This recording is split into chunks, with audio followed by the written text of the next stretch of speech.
Masterclass. I don't know how you stumbled upon this page and signed up, but I know why you're here.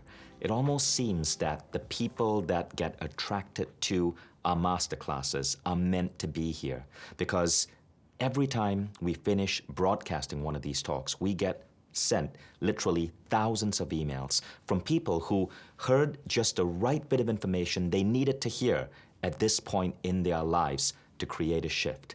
So thank you for showing up. My name is Vishen Lakhiani. I'm the host of Mindvalley, and I've been doing this for almost a decade. But this masterclass means a lot to me because the man that I'm bringing on, Michael Beckwith, has had a profound impact on my life. See, I've always believed that the number one skill you can teach someone is the idea and the skill of using their mind to create their reality. And I'm sure you've heard of this. The world's best-selling DVD, The Secret, was based on this idea.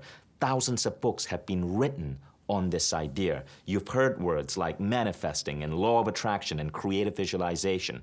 And for the last 20 years or so, from the time I was in college, like many of you, I started dabbling and playing with these ideas. It was only recently, mind you, after around 2 decades, that it all started to click together. And I realized that so much of what I was searching for in the past was merely kindergarten personal growth. This masterclass is going to be one of the most advanced discussions you ever hear on this idea of the mind impacting reality. And for the last 4 years, we knew that Mindvalley wanted to create a program on this topic, and we scoured the world for the best teachers.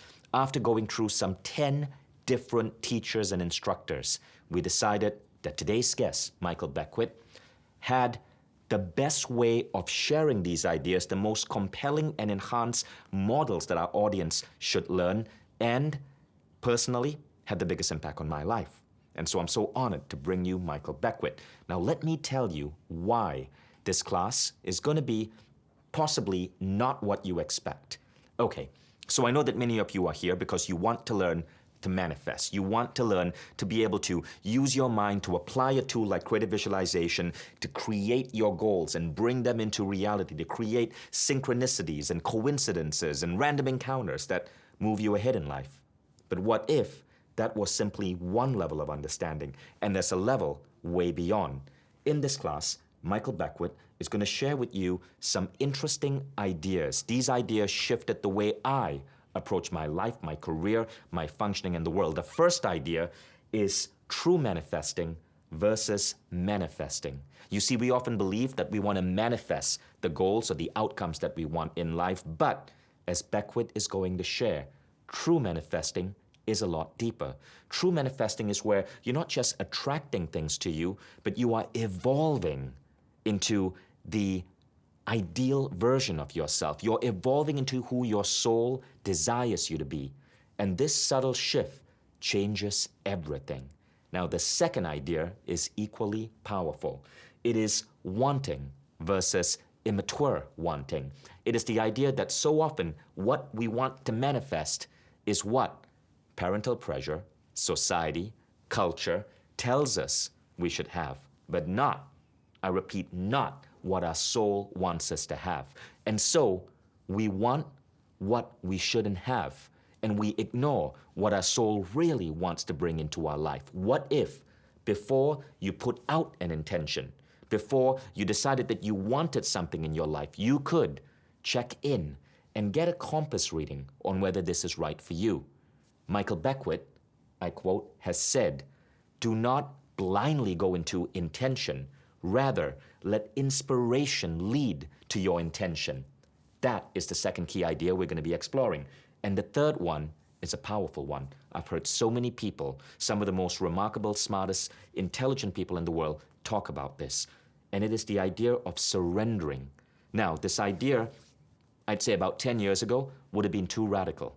But ever since books like The Surrender Experiment emerged, I'm hearing more and more billionaires and highly successful people talk about how they seem to tap into the state of being where they surrender and the universe gives them more than what they could conceive with their own mind. What if you could get there? we're going to show you how. So this masterclass is going to take about an hour, maybe a little bit more. We don't script these conversations perfectly. Michael is going to get into his brilliant state of being Michael and channel and share his profound wisdom. We may go over time, but what I want to ask you to do is to make sure that you have your journal ready, you've printed out the workbook, you're ready to take notes, and you're ready to fully participate. Mentally check in now and tell yourself that you're ready to fully participate. Good. I also want you to know that this masterclass is going to deliver extreme value. So take good notes and reflect upon them. And for those of you who want to go deeper, know that this masterclass is really the first part of a 30-day program that we've created with Michael. So this masterclass is going to teach you a ton. And when you go for the 30-day program, that's going to take you into true mastery, where it almost seems as if the old ideas of law of attraction and manifesting is kindergarten stuff. You're in graduate level or PhD level. And that is where the full intentions of your soul come to you effortlessly. Now, let me tell you about our guest today. Michael Beckwith is a living legend. For 33 years, he has run the Agape Spiritual Center, a trans-dominational spiritual community built on diversity and inclusivity. I go to Agape sessions often when I'm in LA, and I'm always blown away by the colors, the music, the diversity of speakers in the field. And Michael Beckwith isn't just a legend on stage at Agape. He has received several awards for his humanitarian efforts, including the 2016 Illuminate Film Festival Conscious Visionary Award, because Michael Beckwith has been in more spiritual movies than any other teacher. Not even Deepak Chopra has been in as many spiritual movies as Michael Beckwith. He is a frequent guest on Larry King Live, CNN, Dr. Oz, and Oprah. He was named on Oprah's Super Soul 100 list of visionaries and influential leaders.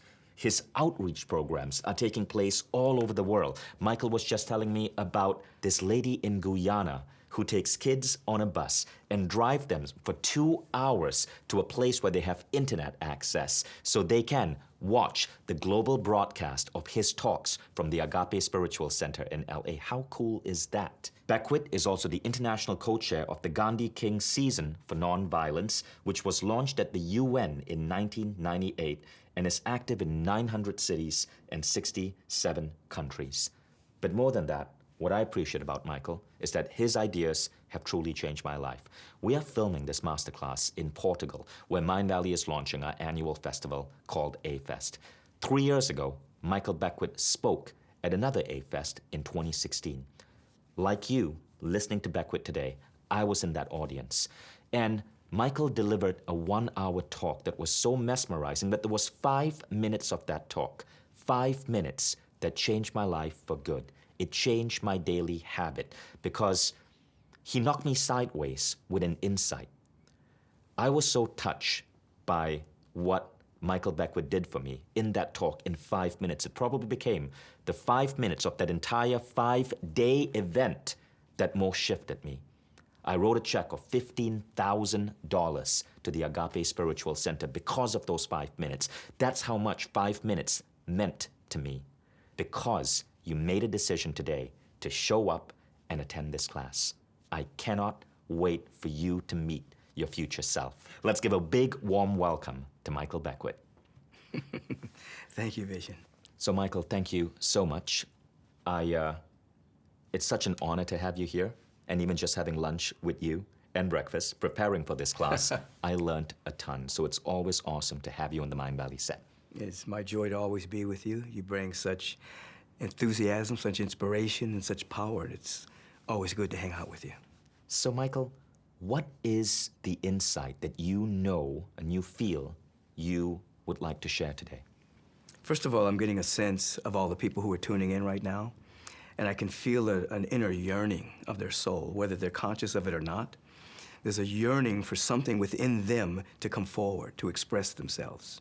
And though they may be imprinted with society values and their mind may be focused on conditions or circumstances, there's something within them that's bigger than all of that.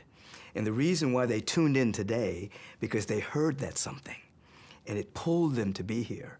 And what I want them to know is if they give a little bit of time to it, nurture it, pay attention to it, it will take over their life. And it will come into their life in such a way that they won't even recognize themselves. That the gifts, the powers, the sense of peace and assurance, this is not a life insurance program, it's a life assurance program, where they can begin to live life assured that the universe is progressive, that their legitimate needs can be met, that there's no circumstance or condition or situation that can keep them from realizing their authenticity and expressing it fully and completely. This is a great moment for everyone that's tuning in. I feel it in my bones. So along those lines, individuals have arrived on this planet to not walk in status quo, to not walk in history, but to make history. And so oftentimes people have learned how to navigate within that which was here before they got here, but that's not why they arrived here. They've arrived here to expand the paradigm, to shift the status quo, not to be locked into it. Now, if you go an entire human incarnation and all you've done is live the status quo, you've wasted an incarnation. The gifts, the talents, the capacities that are within you, they've remained latent. We're not here for that. We're here for great news to be expressed, which means shattering the status quo, shattering our previously held patterns that we have been imprinted with, and to live a life that right now is even hard to imagine, but it's within us anyway. Now, I think that's a beautiful idea. But what about the people here who are not here necessarily because they need to do something massive? They're here because they're hurting, and there's some part of their life that they need to fix. Say, for example, the woman who's struggling with her ex-husband for alimony. Because there's always people here who need to first fix some aspect of their life that's holding them back before they can go forth and shatter the status quo. Right, right. You're talking about people who need a healing first, right, before they can move on. Let me just say, first of all, whenever we evolve, then the problems we have at one level of consciousness don't exist at a higher level of awareness. So we're here to evolve, and that heals the issue. For instance, you talk about a woman who needed alimony. There was a woman that came to me, and she walked into my door for counseling, and she said, Michael, I don't want to hear any of that forgiveness stuff. I don't want to hear any of that spiritual mambo jumbo. I want my husband to pay me the alimony and the child support that I deserve. And I want you to use your mind and to make him do that. I know you can do this. and she sat down and we began to counsel, but she tied my hands. She said, don't talk to me about spiritual stuff. Don't talk to me about forgiveness. Just use your mind to make this happen. So within those constraints, you know, I began to speak to her about the possibilities that lied within her. I began to affirmatively pray for her and her former husband. Now, a couple of days later, she called me. She'd had a dream. And in this dream, she woke up and she started walking down her hallway. And she took the picture of her former husband off the wall and she put a picture of God up. This was in the dream? This was in the dream. So she called me and she said, what does this mean? And I said, it looks to me as if it means you're removing your husband as your source of supply and you're putting the higher power up. That there's something bigger than all of us that takes care of us, that wants to move through us, that wants to express through us. So the dream is telling you that you're to take your attention off your husband. We're not letting him off the hook. He owes you alimony, he owes you child support. But you're now to place your attention on the higher power that's within you. So I want you to think about that. Just contemplate that. So she began to do that. Subsequently, a friend of hers invited her to lunch with a friend of her friends. She got into a good conversation, and the individual that was at lunch asked her what she did, what her talents were. He liked her personality. Make a long story short, this man hired her and was paying her more money than she'd ever made in her life. Subsequently, after that, her husband started not only paying the back child support, but gave her more than what the court ordered. So because she shifted her attention to the higher power that was within her, took her attention off of trying to make something happen with her husband, not only did more prosperity flow in her life, not only did a creative zeal begin to move through her and tap in talents that she forgot she even had, her husband began to pay her more Wow. than she'd even asked for. You see? So, yeah, something needed to be healed. Mainly, her perception. Where does her good come from? It comes from within us. Where does the prosperity come from? It comes from within her. Where does that happiness come from? It comes from within her. So she evolved, shifted, her life changed. And that is really a key part of what you're going to be talking about. That when it comes to this whole thing of thoughts creating reality, a lot of it is an internal shift. Yes. And that, for those of you who are watching, is a key insight here. What is going to be the biggest, most beautiful unfolding of your life? What is that sole purpose of yours? Is possibly not something you're seeing right now. Because so many people get trapped into the rules and the ideas and the wants and the intentions, which are not from inside them, but from the voices around them. Absolutely. You know, when we're born, we're imprinted with everything that's going around in our society. We have familiar imprint, we have societal imprint, we have emotional contagion of what's going on in the world. And our first few years of life, we're learning how to navigate through that imprint. You know, we learn how to adjust, how to adapt, how to survive. And then sometimes a crisis will happen that allows us to see that we've just been living a life too small. We've been living a life, as we talked about earlier, of status quo. And that really the life we're meant to live is beyond our present paradigm of the way we've been imprinted. And we're here to break free from that. And when that dynamic begins to be activated within us, there's nothing on heaven on earth that can stop one's destiny. That reminds me of a quote by the writer Joe Vitale, who echoes what you said. Joe said, "Intention is for wimps. Inspiration must lead to intention." Absolutely. So I want you to do this for a moment. I'm going to give you a minute. I want you to take out a pencil, and on your journal or on your book or on a worksheet, I want you to just think, is there an idea of who you are meant to be floating at the back of your head that you're maybe postponing? You're maybe postponing because you feel it's unrealistic, or it doesn't seem to be a goal that excites your significant others, or it's something that you're questioning or doubting if you can really do. What is that emerging idea of self at the back of the head that you sense might be part of your destiny? Write that down. Could be one, two, several things. We're going to come back to those in a moment.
Thank you. Now I want you to put that aside and listen to what you're going to hear next.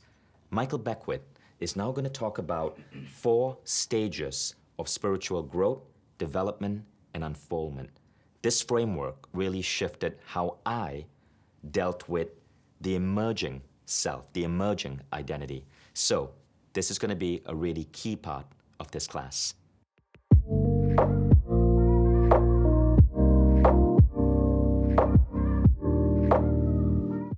Back to you, Michael.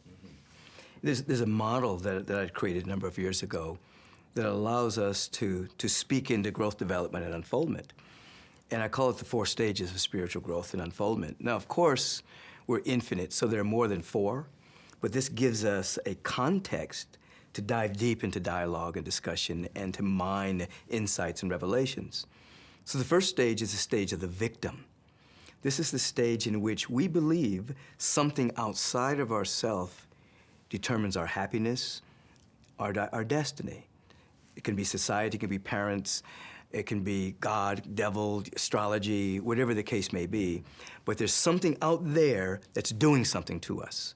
And you'll hear people speak from this stage many times, why me? Why is God doing this to me? Why is this happening again? It's not my fault.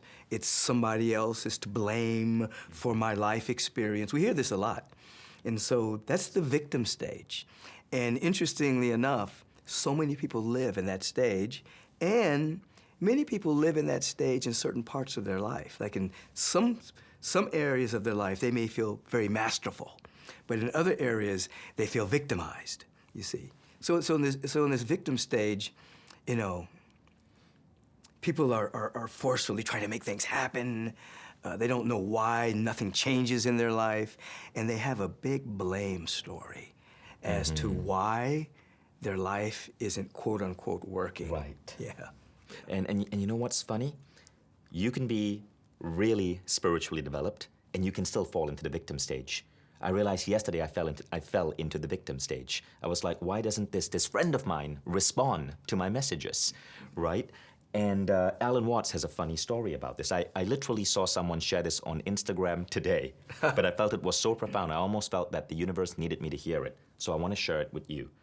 Wanting positive experience is a negative experience. Accepting negative experience is a positive experience. It's what philosopher Alan Watts refers to as the backwards law, the idea that the more you pursue feeling better all the time, the less satisfied you become, as pursuing something only reinforces the fact that you lack it in the first place. Now this, folks, is one of the reasons why so many people have a hard time with this idea of manifesting. But this idea of the backwards law, the victim stage, goes deeper. The more you desperately want to be rich, the more poor and unworthy you feel, regardless of how much money you actually make. The more you desperately want to be sexy and desired, the uglier you come to see yourself, regardless of what you really look like. The more you desperately want to be happy and loved, the lonelier and more afraid you become, regardless of those around you. The more you want to be spiritually enlightened, the more self-centered and shallow you become in trying to get there. And this, would you say, is the victim stage? Yeah, your victim stage, and your attention is on lack. Your intent, the way he's describing that, your attention is on what you don't have. You're constantly in pursuit of it, and so you're creating a resistance to it because your belief is, I don't have it. I'm not happy, I'm not prosperous, I'm not attractive, I'm not beautiful, and so you're trying to pursue this thing, and in this pursuit, you're creating resistance to what's within you trying to emerge. So it is the backwards law. He's describing that perfectly. So the victim stage is what we get trapped into, Yes. right? When we are blaming or feeling helpless. But there is a stage beyond that. Absolutely. What you call the manifestor consciousness stage. Right. Talk about now, that. the manifestor stage is where we learn about the laws of the universe. We learn that thoughts are units of mental energy that transmute themselves into speech, behavior, perception, and experience. This is where we learn about affirmation, declaration, decrees. We learn about creative visualization. We learn about the right use of the imagination. We learn how to take our imaginal realm back from worst-case scenarios and to begin to imagine a different kind of life. It's a beautiful, wonderful stage that sets us up for further growth, development, and unfoldment. And people begin to notice in this stage how often they imagine worst-case scenarios, how often they visualize the very things they don't want to happen in their life. And oftentimes, people learn at this particular stage that they pay more attention to what they don't want than to what they do want. And so it becomes a stage in which you begin to exercise your language, your conversation. You exercise your intentionality. You exercise your imaginal skills until you have a greater sense of belief that life is for you and not against you. You're coming out of being victimized. Oh, look what life is doing to me. Look what God is doing to me. Look what my parents did to me. To, oh, life is on my side. The universe is on my side. It's progressive. It's for me. you see. That's the manifester stage. And here you learn how to manifest, you see. But some people, they get stuck in that stage, or they don't really embrace that there's something within them that's trying to emerge. And so they basically stay on the surface of it. And they manifest, they declare, they decree things. But sometimes those things, as you know, that they're declaring and decreeing, are not really what their soul wants. Right, and that's why you find so many people who are incredibly wealthy, but miserable. Absolutely. Right? And the important thing is, this is only stage 2. Yes. So when that movie, The Secret, came out, and you were in The Secret, Yes. And Oprah and everyone else was talking about this movie, and it sold 500 DVDs. That was really helping 500 people. million. 500 million. 500 million DVDs. That was really people going from stage 1, which is life is happening to me, Right. to stage 2, which is life is happening by me. Yes. Right? But there's a stage 3 and a stage 4. Right. And that's the advanced level. That's where we want to take you. But before we talk about stage 3 and stage 4, look, if I'm able to make life happen by me, what's wrong with that? There's nothing wrong with it, nothing inherently wrong with it, but as you said, you've met people who have so many things in the world, but aren't happy. There's no sense of peace, there's agitation, there's anxiety, there's worry, there's doubt, there's fear, you see. And so they're not really living the life of full-on peace of mind, creativity, generosity, kindness, compassion, beauty. It's not there.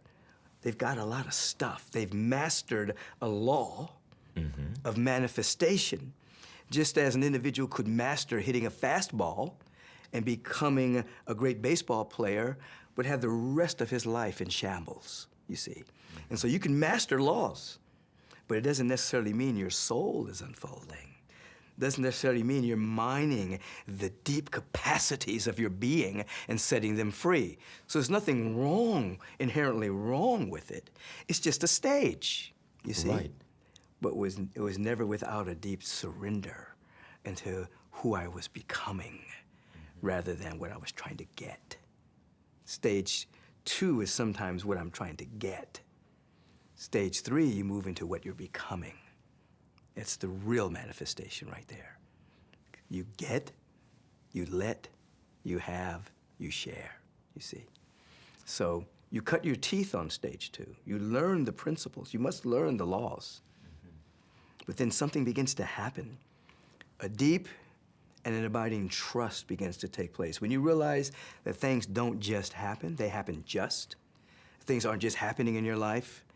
They're happening because of the law, that your thoughts are a certain way, your chronic thoughts, your chronic emotions, and you realize, oh, I'm the author of this.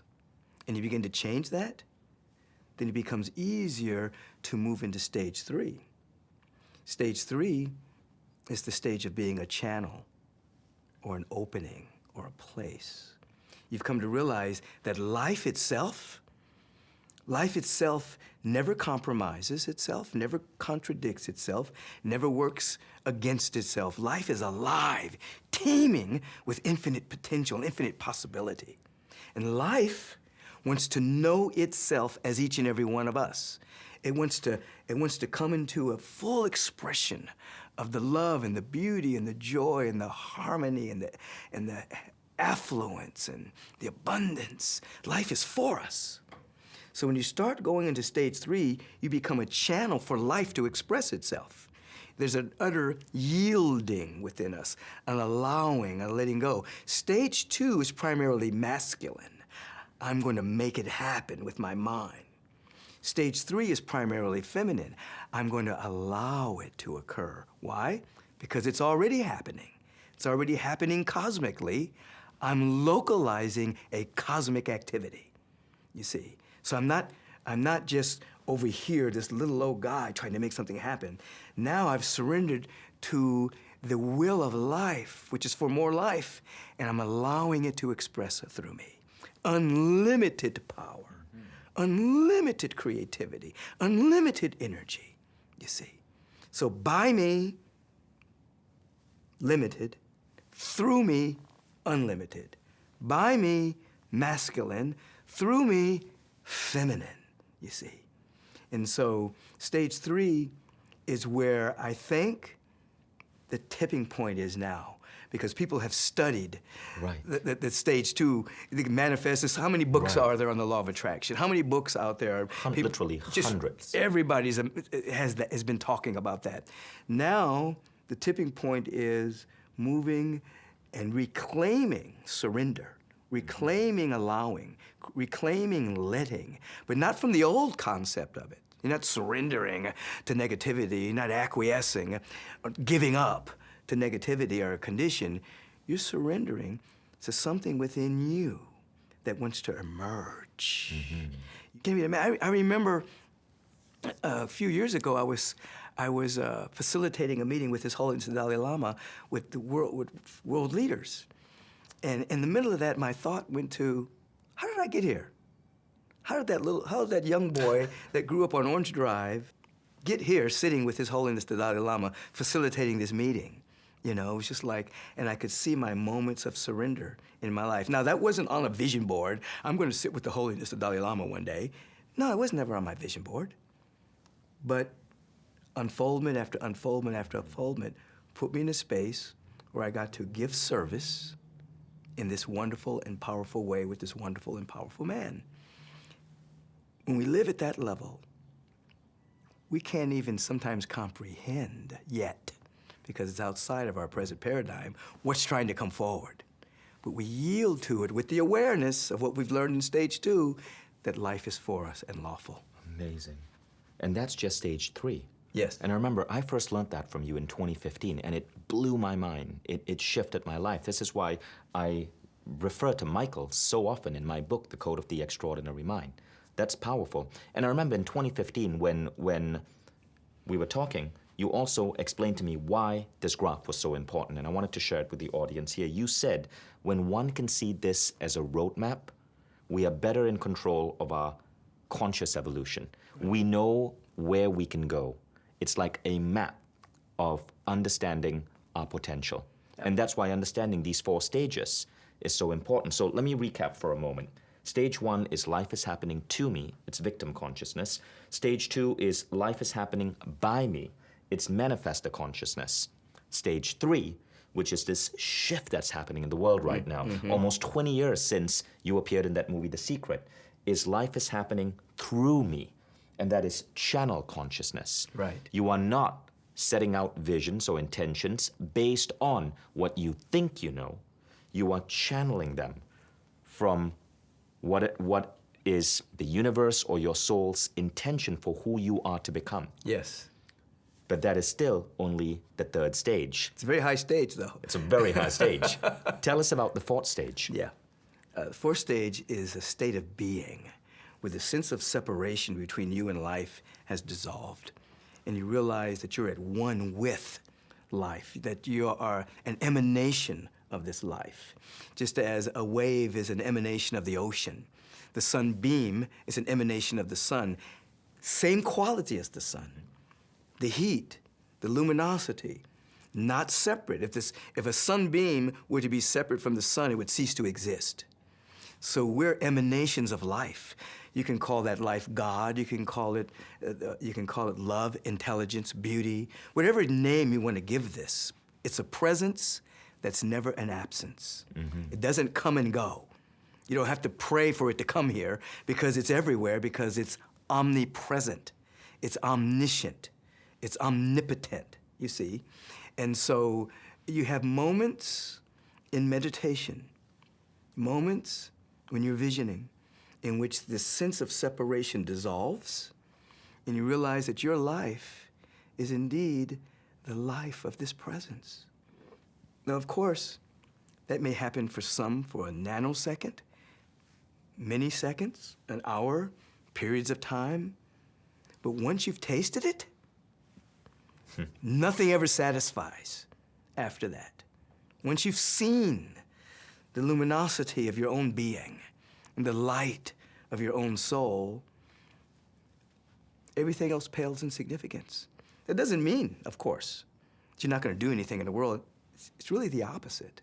That once you taste your potential, you taste who you are, You have more to give, more is demanded of you, more creativity wants to flow through you, more generosity, more kindness, greater prosperity.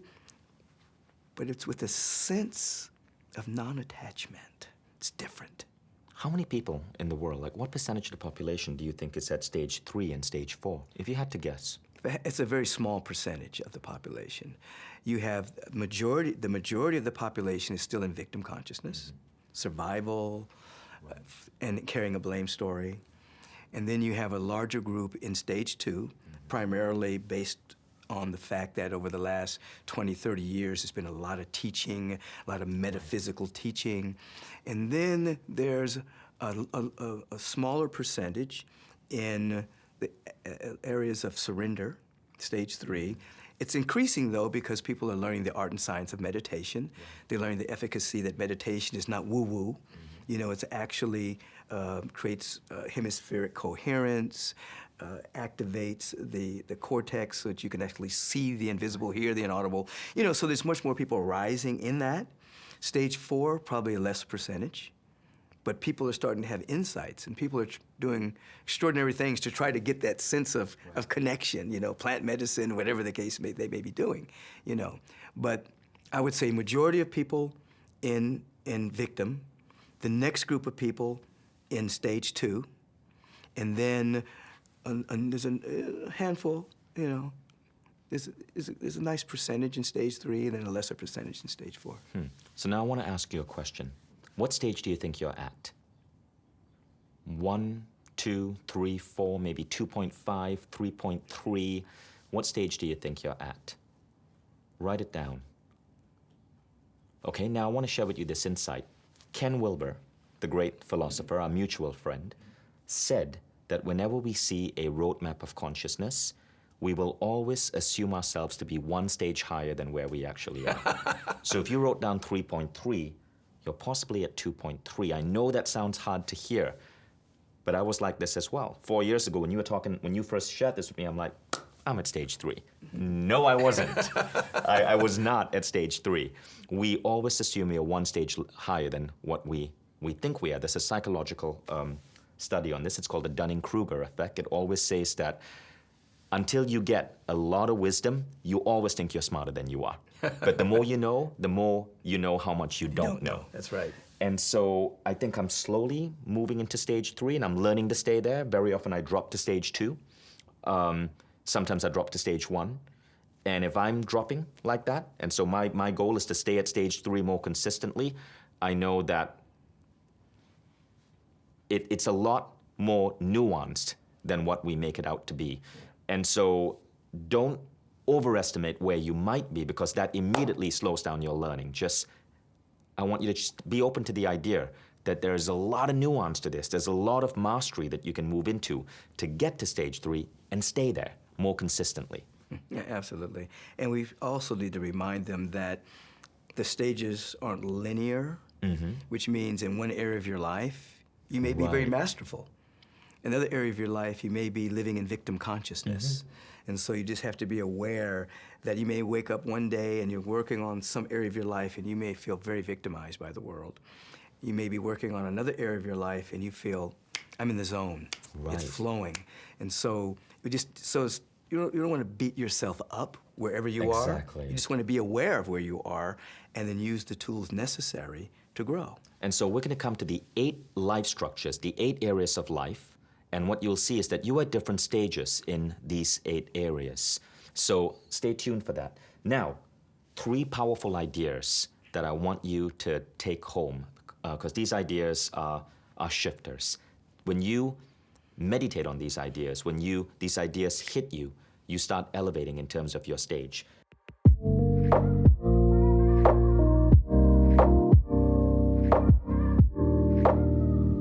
The first one, Michael, that we spoke about is the difference between true manifesting and manifesting. Right.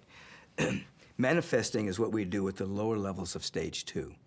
First of all, we're always manifesting. It's just a default. Right now, whatever thoughts we're having, whatever our chronic thinking is, it's manifesting as either tonic or toxic chemicals in the body.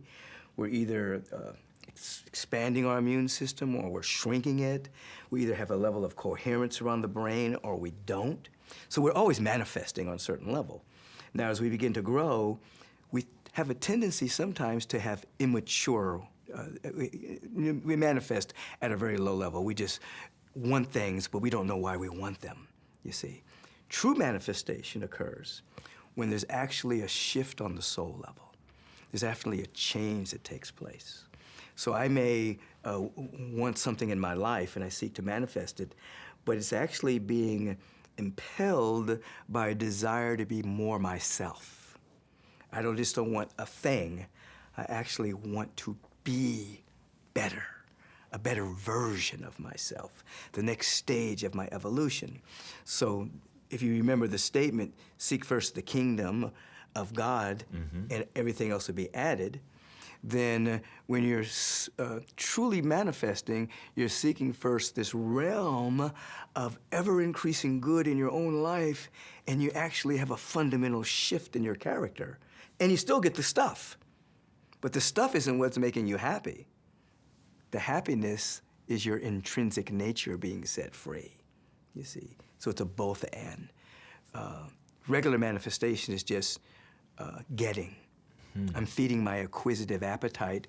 The problem with that is you can become addicted to feeding your acquisitive appetite. And that's why you could be getting tons of money and still be chronically unhappy. Because no matter how much money you get, you still feel you need more and more and more. Feel lack. So true manifesting is then where you are evolving as a self. Your identity is shifting and growing and evolving. Yes. And thus, you're in this cycle of perpetual personal growth. You're in the cycle of evolution and unfoldment. Your individual soul is evolving, your oversoul is unfolding. And so it's perpetual, and this is where bliss comes into being. Bliss is the activation of our potential. So whenever we evolve and become more ourselves, whenever there's an unfoldment, we get a bliss hit. And so bliss is the function of us becoming more ourselves. Bliss doesn't come from something out there. Bliss is, I've activated some potential within me. Oh, wow. That is such an interesting way of looking at it. So let's go on to the second idea. Wanting versus immature wanting. Yes. We talked earlier about the fact that we're imprinted. When we come here, we're imprinted. And until we break free from that imprint, we often want things from an immature space. We think they're going to fill an emptiness within us, or we want them because they're popular. You know, certain things become all the rage, and everybody, they just want these things, and they want to manifest, they're going to want these things. That's different from mature wanting. Mature wanting comes with a sense of clarity about who we are and what we're becoming. And what we want adds to us delivering our gifts, our talents, our capacities. We don't just want things just to have them. The things we want become an extension of the expression of our soul. And there are many people, you see people who are like little kids. They just want all kinds of, little things, little baubles. Doesn't satisfy them but 5 minutes. But a true want comes from the depth of our being. And it ultimately ends up with, I want to be the best me I can be. That's where it ends up. I love that. And when you say depths of our beings, Yes. right? Are you talking about the soul? Are you talking about that part of us that is connected to a higher power? Yeah, we're talking about the indestructible, multidimensional, who we are, that soul that you are, that soul that I am. It's indestructible, it's multidimensional, it's forever. And there's so much there that wants to be mined, that wants to be activated, that wants to be set free. Our soul wants to be set free in its gifts. So I want you to ask yourself, what would your life look like if you could move from immature wanting to wanting? So I know some of you might be thinking, look, I'm not ready to step into this like grand vision that my soul has painted for me because I have shit in my life right now that I need to fix. The thing is, when you step into this grander type of wanting, all that little stuff disappears. Oh, absolutely. As you expand your awareness and your perception, the things that you're trying to manage, they become handled at your higher level of vibration. Yeah.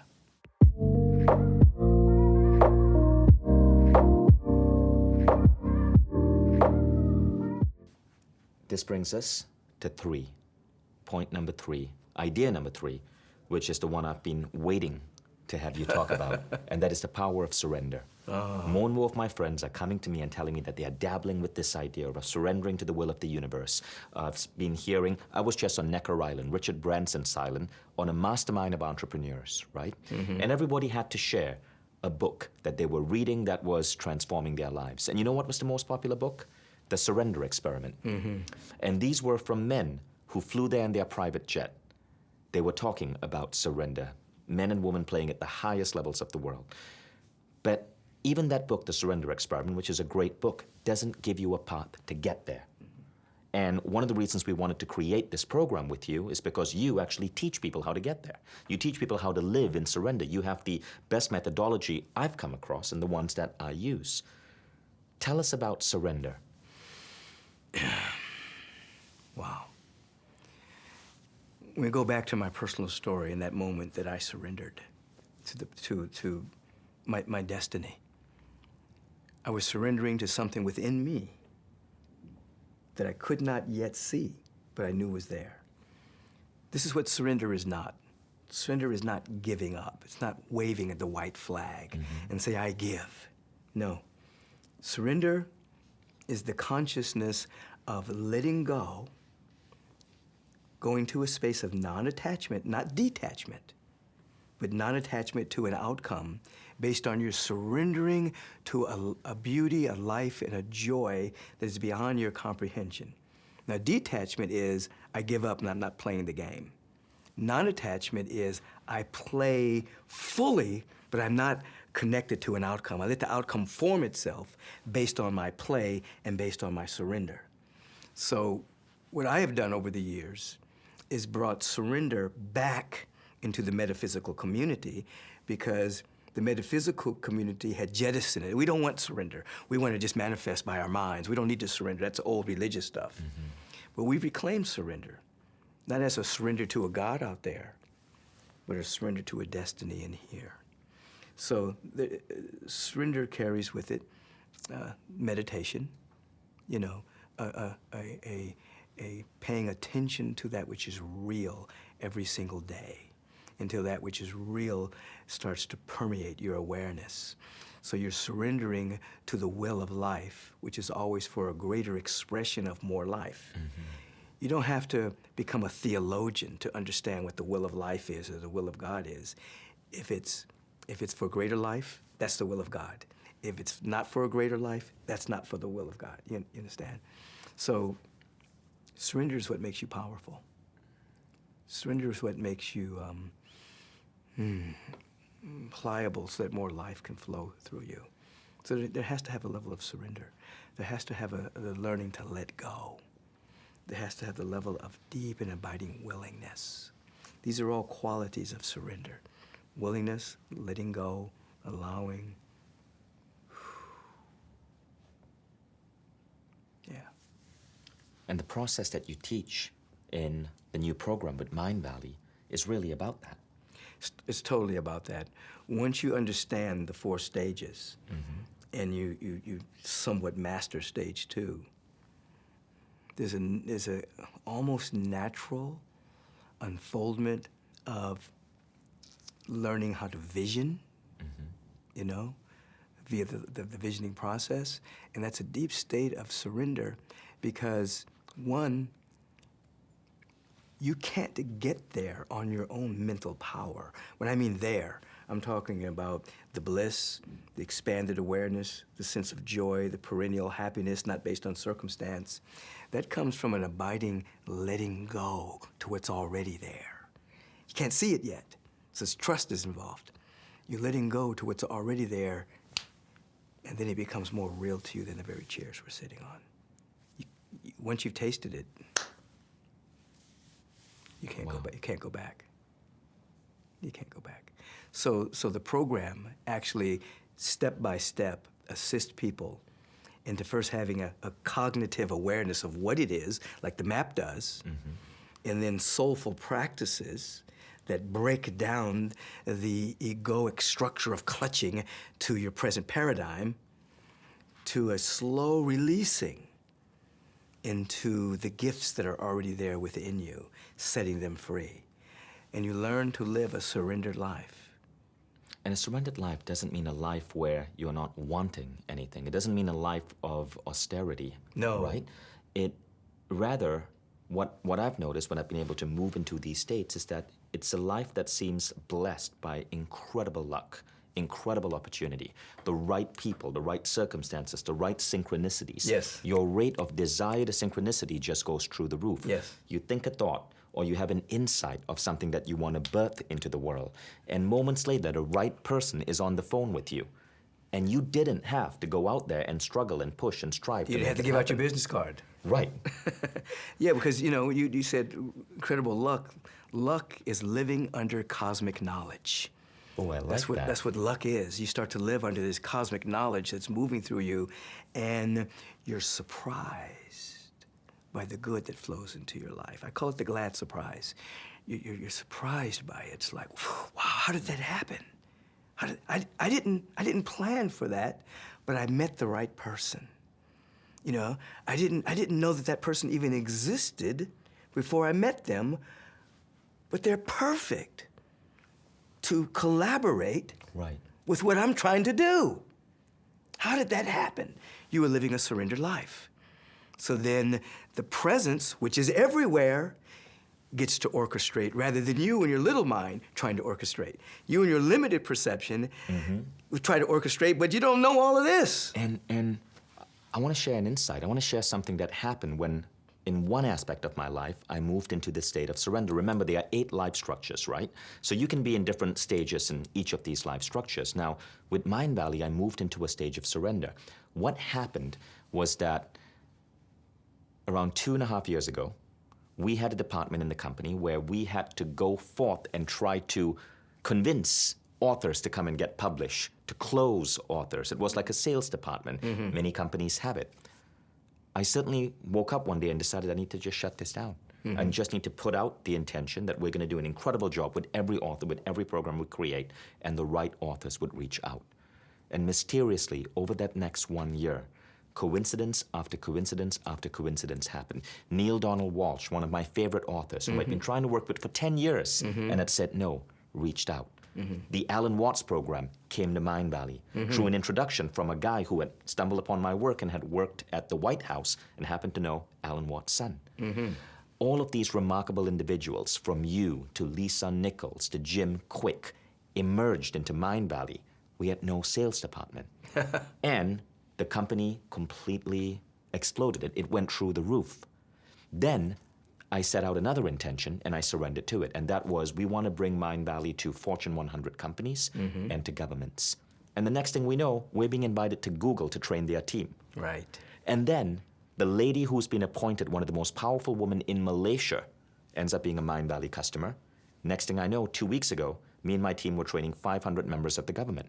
And now more and more government divisions are reaching out to us. We never went forth to try to make this happen. It was an intention that came from something within. That's right. And it seemed as if the universe would mold itself around this idea, and effortlessly these things happen.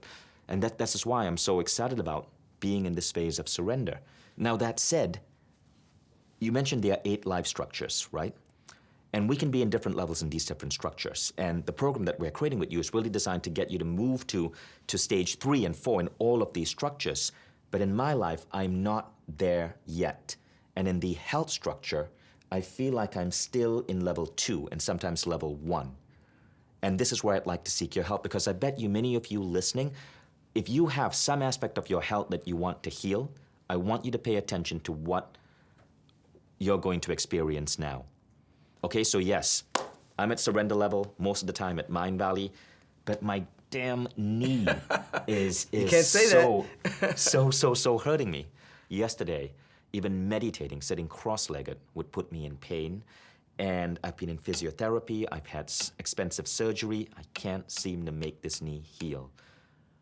And I know many of you listening probably have at least one aspect of your health or your body that you would love to heal. What would be your advice for me? Well, first of all, you don't want to call it your damn knee. You want to begin to love and appreciate that knee. I see what you mean. You want to begin to absolutely give thanks that you can walk. You want to begin with gratitude. And then you want to be aware, how's your right knee? How's your right knee? My right knee is amazing. It's perfect. It's beautiful. Okay. So I do something called spiritual shape-shifting, which means that you begin to place your attention on the areas of your life, whether it's physical, or whether it's business, or whether it's relationship, that are working for you. And if you do that, you'll notice that there's an increase of energy in you. You'll notice that there's an increase in power. You begin to think about what's working in your life. You lit it, you simmer with it, you saturate yourself with it. And then, because everything is energy, that knee is energy. Right. You begin to shift that energy to the area of your life that is vibrating slower. And so you begin, so in your case, you would think about, you said your right knee was fantastic, it's beautiful. Right knee's fantastic. So you would think about that. My right knee is fantastic, it's beautiful, it's wonderful. Oh, I love it. Then you take that energy and you mentally bring it to the left knee. And you begin to allow the frequency of that fantastic, the beautiful, the wonderful to your left knee. And you see the left knee operating fine, but you're feeling the energy of the way you feel about your right knee. It's called shape-shifting. You do this on a regular basis because that's not just skin and bone. That's frequency, that's vibration. That's what that is.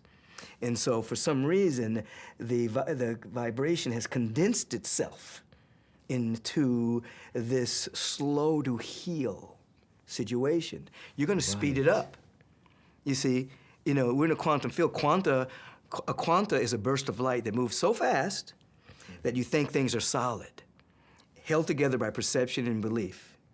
So you're going to speed up the quanta, the spiritual field, by shifting your belief. It's no longer a damn knee, it's a beautiful knee, it's a wonderful knee, it's the same age as that knee. And shift the energy until that's what you're feeling and that's what you're seeing. You're right. And then you'll see this speed up, the vibe frequency speed up. And for some people, it happens really fast. Some people, it takes a period of time. But it is better than cursing the knee. You're right. I realized something. I was in victim consciousness, which is reflected in my language as well. I referred to it when I spoke to you about it. I called it my damn knee. Right. You're totally right. Right. And how many places in your life, I'm talking to you out there, do you refer to areas of your life as your damn knee, your damn financial situation, whatever it is? Wow, that is so Take your interesting. power back. That is so interesting. I would have guessed that I might have been at level 2 in certain areas. I wouldn't think that I would be at level 1 in certain areas. Well, but that's insight, right? Yeah, that's an awareness. Awesome. You've become aware. Now what's going to happen is because of awareness itself, it's going to change your relationship to the knee. So this is a good time to talk about, well, firstly, I hope you guys got something profound out of that. I did, and I'm going to reflect on that idea more. What did you call it again? Being able to move, shape-shifting. Yeah, spiritual shape-shifting. Spiritual shape-shifting. Now, interesting enough, I did that with my left knee before, too. I was, some dog attacked one of my dogs some time ago, and as I was trying to separate them and pull it back, I messed up my left knee. And it was like I was limping. It was really, I could feel it was bad. And so on the way home, I shape-shifted. I put my attention on my right leg, my right knee, and shifted it to my left knee, and by the time I got home, the swelling had gone down. Amazing. Yeah. Amazing. I caught it very quickly. So at this point, I want you to ask yourself an honest question. Are you done? Are you happy with what you learned so far? To give you a quick recap, we spoke about the 4 levels. We spoke about being at the victim stage, and then going on to the manifestor stage, and how many of you might be at level 2, the manifestor stage, for some of your life structures. but there's a stage 3 and a stage 4. Stage 3 is where life is happening through you, and stage 4 is where life is happening as you. And as you elevate to stage 3 and stage 4, your world unfolds in a completely grander way.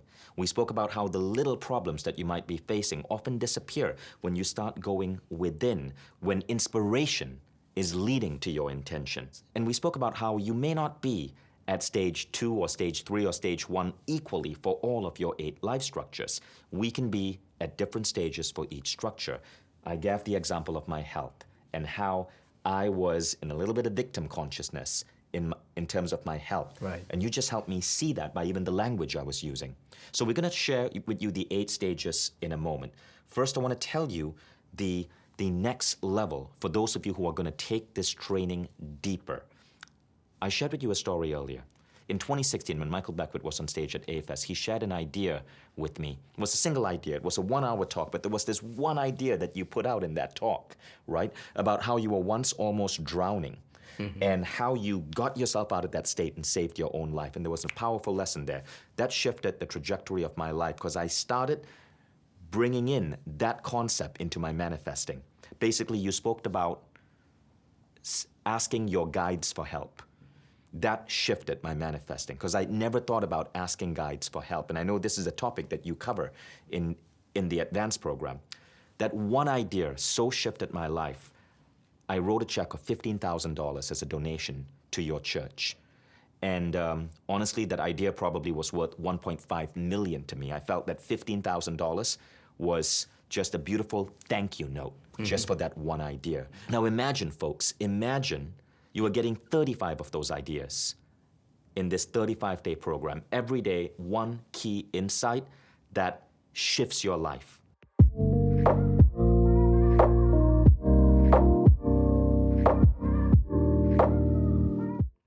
So we're going to begin to practice just a brief version of the life visioning process now. I invite you to just find a comfortable seat, to place your feet on the ground, uncross everything. Don't have your arms crossed, don't have your legs crossed. Have your back straight without being rigid. Just have your hands facing upward as a sign of receptivity. I invite you just to have a deep inhalation. Begin to close the outer eye. And become aware that in this instant you're surrounded by a sense of love. I want you to think for a moment of a time in your life where you were in the field of unconditional love. What does that mean? Maybe you were in the presence of a grandparent or a friend, an associate, that just loved you no matter what. It wasn't because of some great thing you did. It wasn't diminished because of a mistake you made. They just loved you. It's unconditional. I want you to remember such a moment. And as you're remembering such a moment, understand that that is an infinitesimal part of how you are loved by the universal presence. And once you begin to feel that you're surrounded by this loving presence, and with every breath that you're now taking, this love field is being amplified so that we're beginning the life visioning process in a field of love and safety and security. Surrounded by love. Now, in this feeling of love, this is not sweet, sentimental love. This is a total givingness of the universal presence that's embracing you right now, and you're becoming more aware of it. Now, I want you to begin to ask a question and understand that the universal presence, by its law, answers the questions that you ask. And so we begin to ask now. We're going to ask in a couple of ways. What is the highest vision of my life? this universal presence, what is its idea of me? What is the next stage of my own unfolding? What's trying to emerge in my life right now? Now, you're asking this question, and you can ask it any way you want. What's the next great vision of my life? What's trying to unfold in my life? What's seeking to emerge in my life? What gift and talents are trying to be expressed in my life? You're making yourself receptive to the answer. Because always there is something trying to emerge through you. The next great vision and version of yourself is trying to happen. And because of your interest and your willingness to sit in this love field and ask this soulful question, you're now beginning to listen and beginning to hear and beginning to feel and intuit and directly know what's next for you. Just sit with that for a few seconds. What is the great vision of my life? What's trying to emerge right now?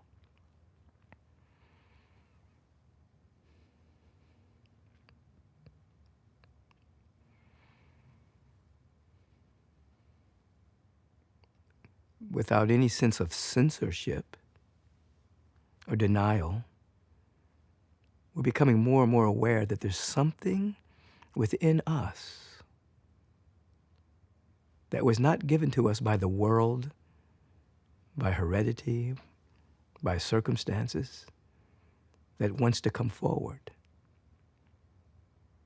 And we're giving it permission to articulate itself through us by a deep feeling, a direct intuitive hit, a direct knowing. Some people are prone to images or sounds, feelings, or a combination. But by asking the question, we're setting something in motion right now. Be with it for just another few seconds.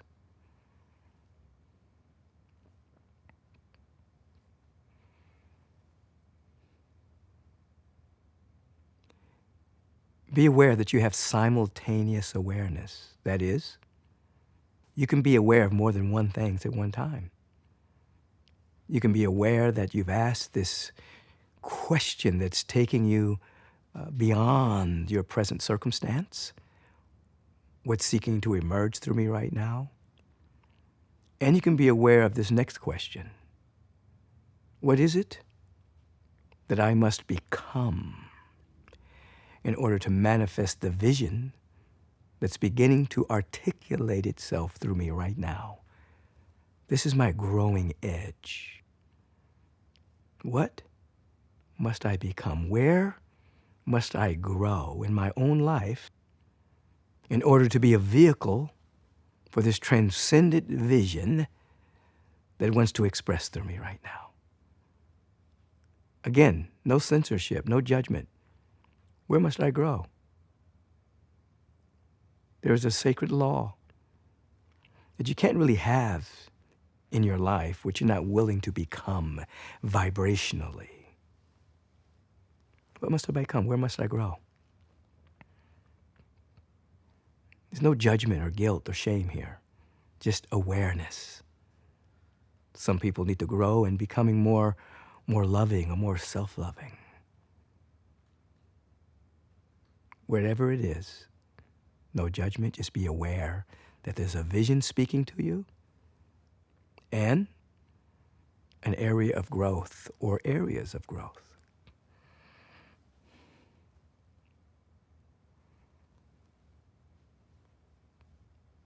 Now, you're embracing a vision that's articulating itself through you, through feeling, sight, sound, intuition, and you're embracing an answer to a question. Where must I grow? What must I become to be the opening for this vision to manifest? We're listening with the inner ear.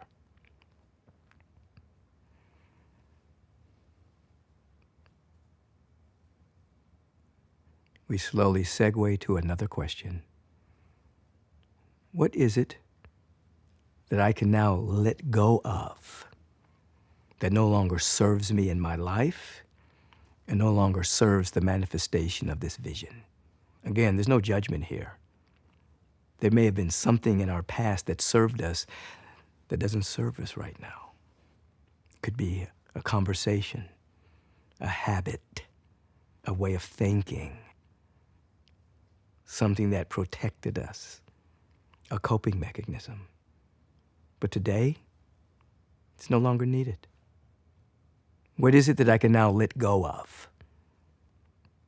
It doesn't serve me any longer, nor serve the vision.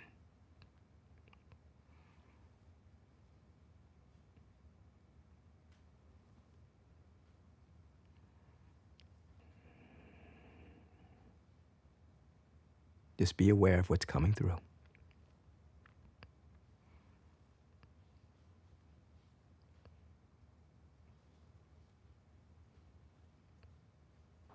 No judgment, just awareness.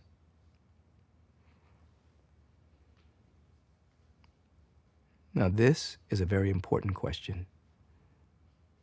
What do I already have that can be in service to the vision? Why is this important? Because there is a law that states, to he or she who has, more shall be given. To he or she who has not, that which they have shall be taken away. What does that mean? When you walk around with the feeling of having, the universal law matches that vibration. So we begin with, what do I already have? What resources that I may be taking for granted in my life that can be in service to the vision that's now articulating itself? What do I have? Let it just flow through you. There may be some things, some talents, some gifts, some latent gifts within you that are so close to you, you don't even think about them. But you want to think about them so that you can embrace having. What do I have that can be in service to the vision? Listen with the inner ear.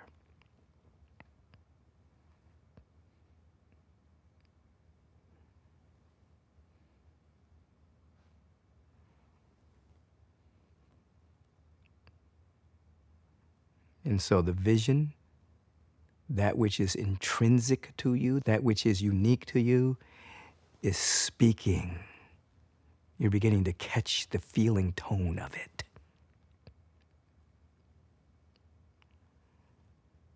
What you must become, your growing edge, you're beginning to feel into it and hear it.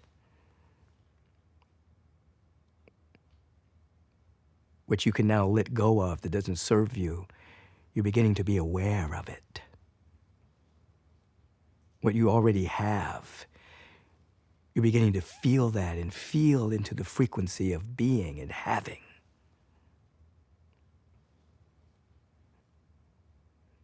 And we're embracing all of this in the tonal quality of willingness.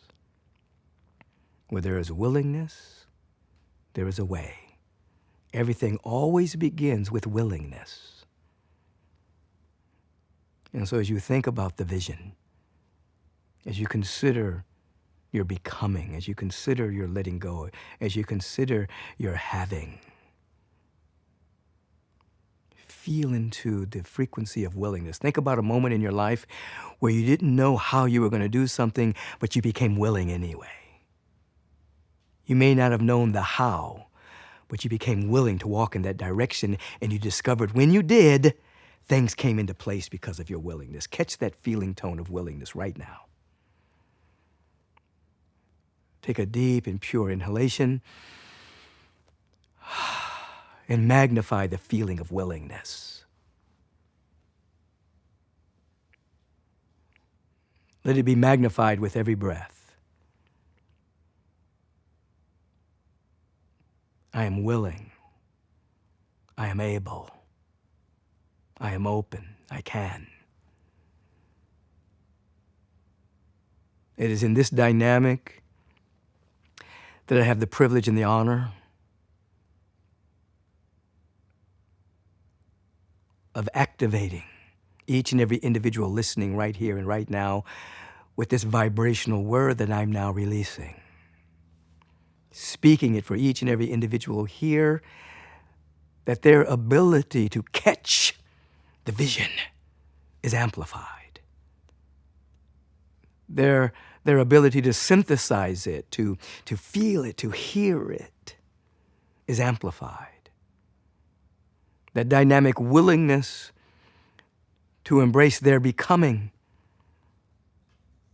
to embrace their letting go of anything that hinders, their ability to embrace what they already have. All of this is being amplified now by the power and the frequency of the word that's now being spoken, for the word that is being spoken is a law unto itself that only knows its own fulfillment.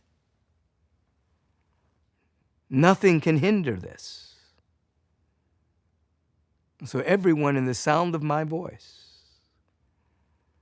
are feeling into the sacred vision of their own soul, setting something in motion that will bring into their awareness the next stage and step of their own becoming. This is what I'm knowing and feeling and sensing and accepting right now. I feel it in my bones. And I give thanks that this is already done in infinite mind. It is unfolding with an ease and a grace and an elegance.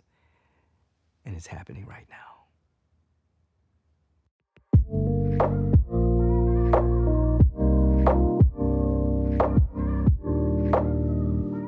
So I want to invite you to not stop at what you've learned right now, because there's so much more you can learn. Imagine being able to move from stage 1 and 2 to stage 3 and 4 more consistently. Imagine being able to do this for not just one structure of your life, say your finance or your money, but for all 8 structures of your life, so that your health is getting better, your relationships are getting better, your career, your finance, your lifestyle, your livelihood. And that's really what our new program at Michael Beckwith is about. Now, what's beautiful about the program is that every day you're going to get a new insight. This is on the platform Mindvalley Quest, which is currently one of the highest performing learning platforms in the world. It's been used in governments. It's been used by Fortune 100 companies. It is one of our programs that's currently being tested in schools in Finland. And it is truly a remarkable program with a remarkable teacher. So you're not just getting Michael Beckwith, you're getting Michael Beckwith on this remarkable technology so that you can listen and learn every single day on your Apple TV or your iPhone or your Android device or your car. It uses a concept called behavioral modification so that every day we shift your behavior and your sense of identity a little bit more. Tiny tweaks that lead to a powerful new you at the end of 35 days. But there's some really cool aspects of this program. Number 1, world-class filmmaking and storytelling, so you enjoy every lesson. And number 2, you take this as a community. The class will start on the particular date listed below, and you'll be joining with thousands of other students. The Mindvalley community is crazy helpful when it comes to supporting each other. Everyone starts together, crosses the finishing line together, and goes on that journey together. You will all be connected in an online community, if you so wish, so you have peers and a support network. And that's why our programs have the highest completion rates in the industry, and why almost every major teacher now moves on to Mindvalley, and we're the platform of choice for Fortune 100, for government, and for schooling systems. So this is truly a remarkable opportunity to shift your life. Michael, give us an idea of some of the things you'll be covering in this program week by week. When we go through the 4 structures, there'll be exercises that I'll be giving them. So it's not only conceptual, but we'll actually go into embodiments in which they'll be able to practice. Now, as you know, most people are the same, but what separates them is their habits. So the program is designed so that they'll be able to bit by bit change their mental habits, change the habits of how they speak, change the habits of how they meditate, so that at the end of the time, they'll actually be different. They can look at their journals from day one and look at the journal at the last day, and they'll see, oh, that person doesn't exist anymore, has been dissolved to a greater and greater degree. So in other words, we're not just giving information that informs, we're giving information that transforms one's life. And this is very important. Wow, and you know what I like about that? When I was younger, around a couple of years ago, I decided that I was going to go to the gym and work out twice a week, right? 2 to 3 times a week. And I figured, I'm not going to pay a gym instructor. I'm a pretty brilliant mind. I'm going to read 2 or 3 books on weight training and bodybuilding. I'm going to figure this stuff out. No way I'm giving $2,000 to a gym instructor. Right. So I went and I worked out. And after the first 3 months, my performance started stagnating. But I continued trying to figure this out myself because I just didn't believe in gym instructors, right? 4 years later, I was just not improving. So I got, guess what, a gym instructor, a brilliant mind. Personal trainer. A personal trainer. And my personal trainer showed me what I was doing wrong. And I was doing it so wrong. In the next 1 year, I got nearly 10 times the results as I did in the prior 4 years. And I could have kicked myself for not bothering to invest just $2,000 in a gym instructor. Right. I mean, I wasted almost 3.5 years of useless activity in a gym, not doing things right, not understanding the science of muscle growth. Now, think about what you'd be spending on a program like this relative to what you get. Mindvalley programs, if you were to invest in them as a form of education, you'd be paying anywhere from $2,000 to $5,000. But our programs, because of the economies of scale, we had 250,000 students last year alone enroll in these programs. Think about it, 250,000 students, right? Enrolling in these 30-day programs. Because of that, we bring down the price. And because we serve people all around the world, and we have customers in India, in China, the price has to be affordable. So when you scroll down below this video and actually check out the price, it's a fraction of what similar programs will cost.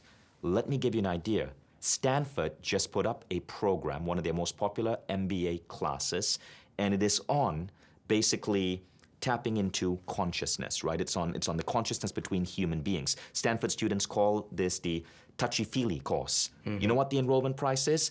$5,500 if you take it by yourself. $13,500 if you take it with classes. Now, I believe this program is equally valuable because you're such a great teacher and Mindvalley's quality of teaching. But we make it available for a fraction of that price because of our economies of scale, because of the sheer number of students that go through Mindvalley every single year, and because our job is to touch 1 billion lives. So scroll down, check out the price, and you'll see how valuable this is relative to what you are going to be learning. Now let's actually take you through the program week by week by week. But before we do that, as I promise, here are the 8 life structures that we're going to be covering in this program.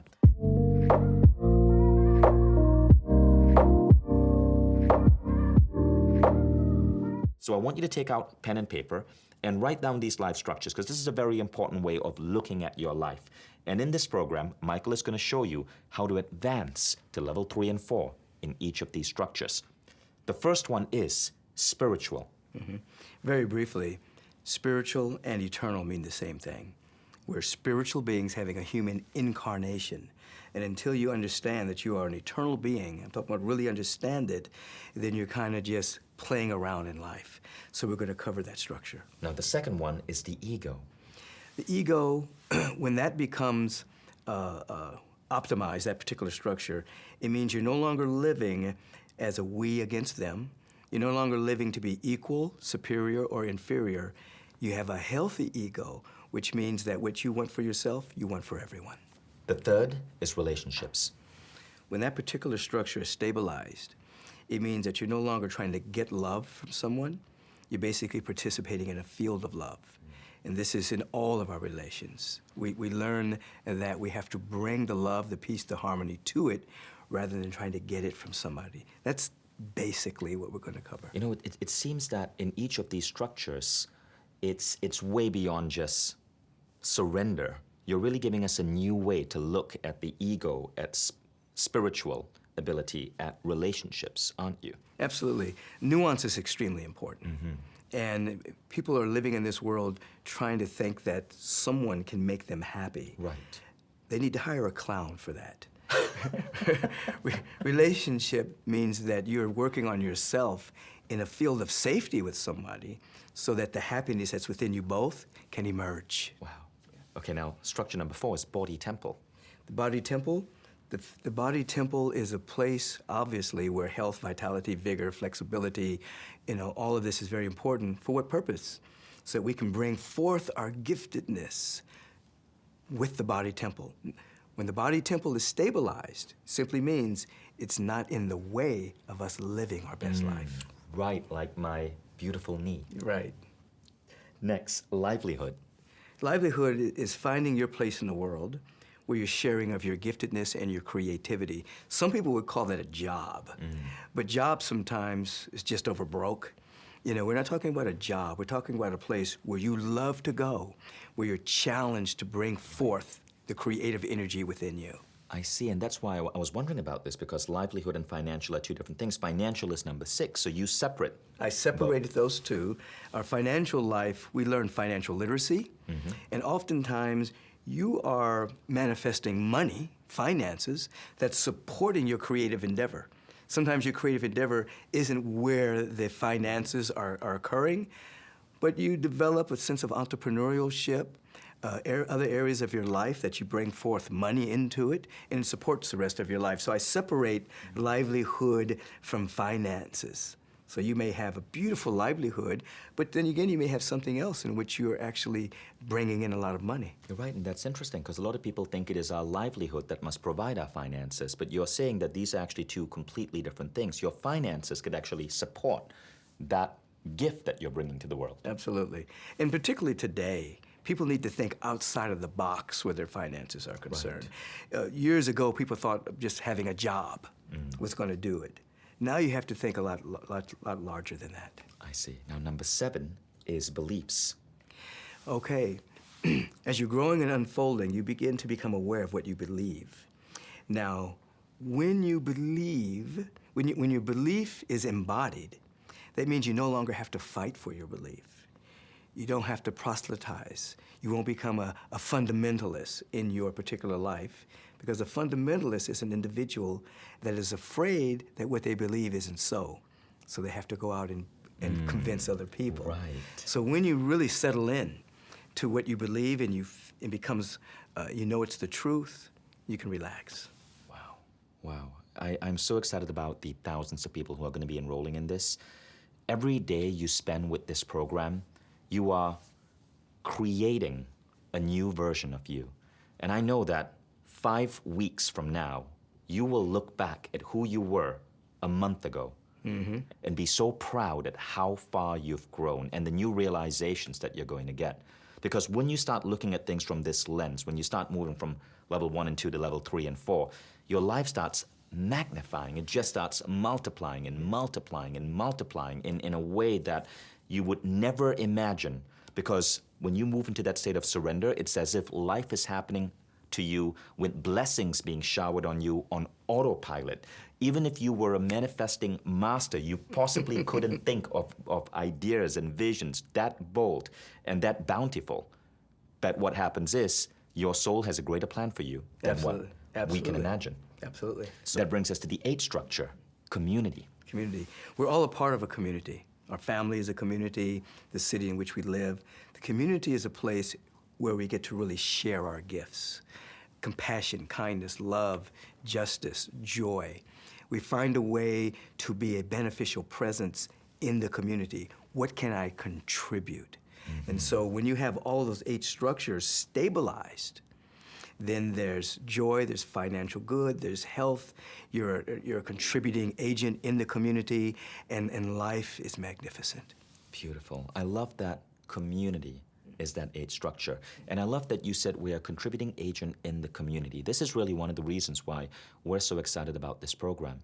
Because when people get out of the me-centeredness and are really speaking to their soul, it's always about we-centeredness. It's always about serving. Yes. And that's one of the things that increases the bounty and the level of luck that we get. And imagine billions of people doing this, right? How incredible the world would be because we would all be collaborating and serving each other with our gifts. And service is the key word for community. Right, service. Now let's talk about week by week.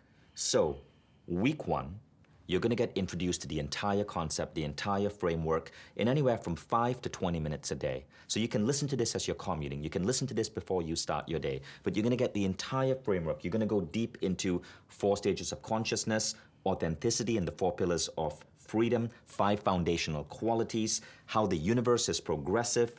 You're going to learn about the 8 life structures and go a little bit deeper in all of those. That's just week 1. It's the foundational work. And in week 2, we move to removing every little bit of victim consciousness. Now, you might think that you've made it, right? But as you can see, even I realized I had that bit of victim consciousness in my body temple life structure. So we'll figure out where you might have that victim consciousness and help you elevate that level of thinking. Then we come to week 3. So week 3, the outcome is that we're waking up with a deep sense of gratitude and thankfulness for our life. And we've now opened ourselves up to being able to declare and decree how our life is going to go, Right. but not with clinching, but with allowing it to take place. Real manifestation. You decide where you want your life to go. Yes. It's coming from within. You declare, you decree, and you see it happen. Yes. Real manifesting. Real manifesting. And that's already by True. week 3. But again, that's not the whole end of it, because this is not a law of attraction or a manifesting course. It's so much more thorough. Now we come to week 4. And week 4, This is you said this is about a deep sense of surrender Right. and the ability to live in the glad surprise. right. This is the week in which we really embrace the nuance of surrender. We really go into deep understanding and practice of it so that we can open ourselves up to the glad surprise. That is, life is always surprising us as to how magnificent it is. And there's a certain zone we live in. And all of us have the capacity to do that. Then we come to week 5. Tell us about week 5. Week 5, the sense of separation between us and life begins to dissolve, and we live in what I call flow motion. And that is spontaneous goodness. There's a flow to life. Without us making something happen, we're making something welcome. It's a state of being rather than a state of doing. That's phenomenal. I cannot wait for this program, Michael. I'm so excited. I wanted to create this program not just because we wanted to get a program out, because I believe in your work, but because I need this. I want to be able to stay at that level of what you call flow motion more often. Absolutely. And not keep going up and down, and to have that consistency in my life in all 8 structures. And maybe you do too. So think, why would you not invest in this program? What might prevent you from enrolling in this program? And if you're ready, just scroll down below and enroll. But if you have any doubts, here are some insights. First, you can try this program completely risk-free.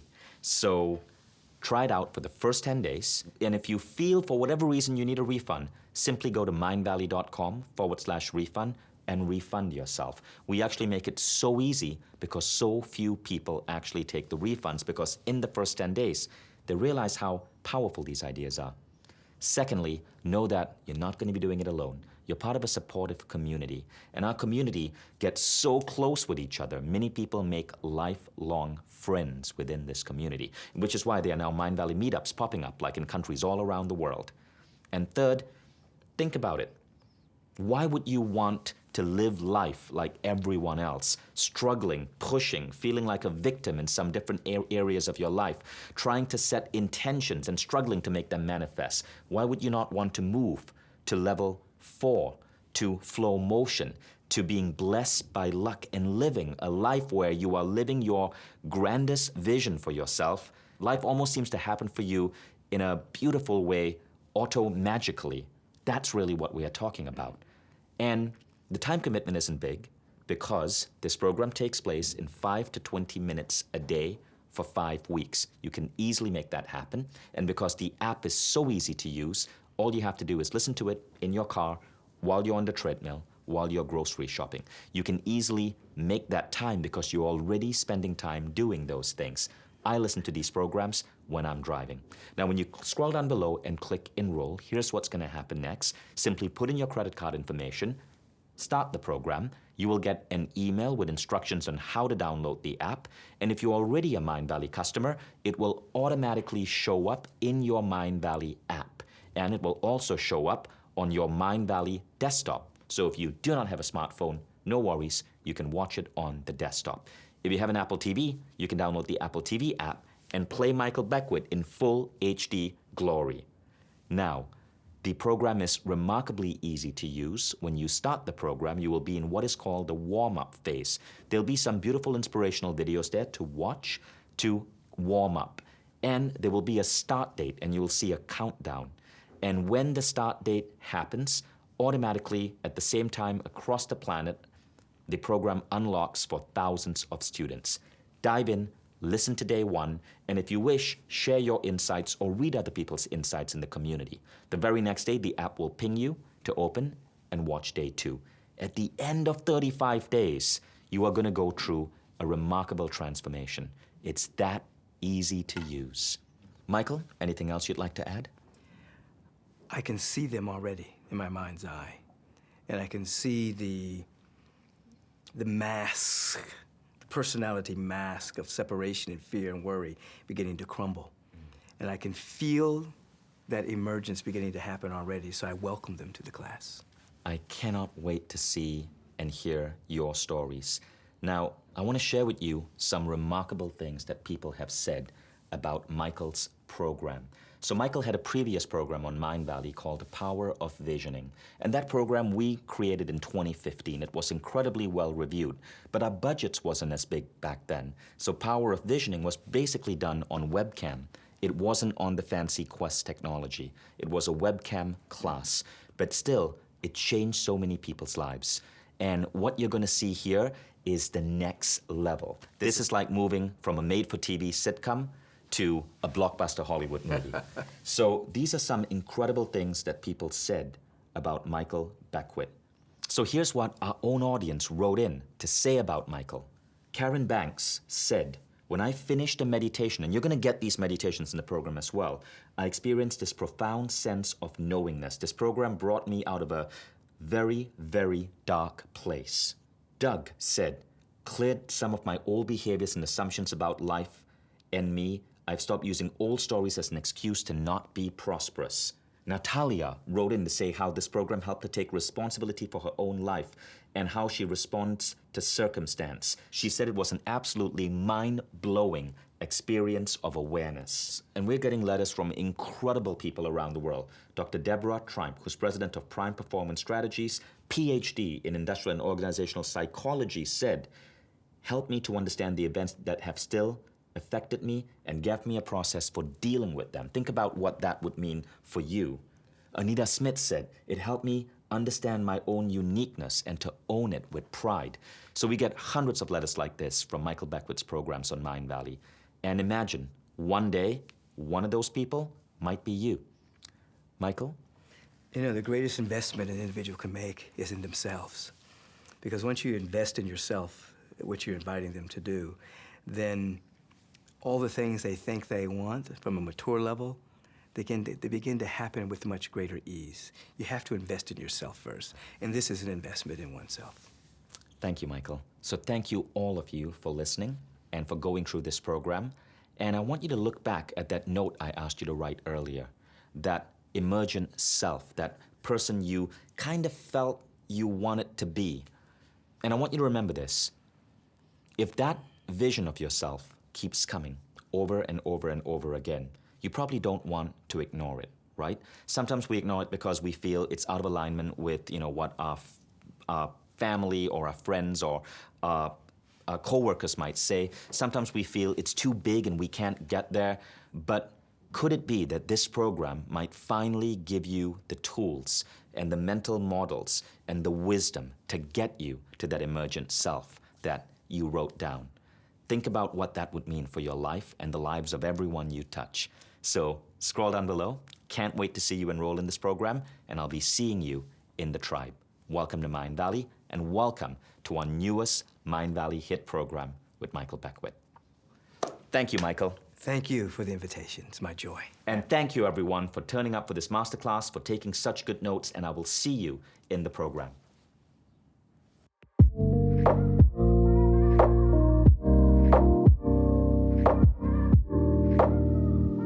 Michael has had such a profound influence on the world. This is what some people have said about him. Famous actress Hilary Swank said, "He's a beacon of inspiration, fills the soul, and reminds us why we are here, to shine our light." Oprah, I'm sure all of you know Oprah, said, "He unlocks everything that is unique, mighty, and magnificent inside all of us." Deepak Chopra said, "He eloquently unfolds the secrets of deep inquiry for spiritual development, which leads to infinite possibilities in our lives."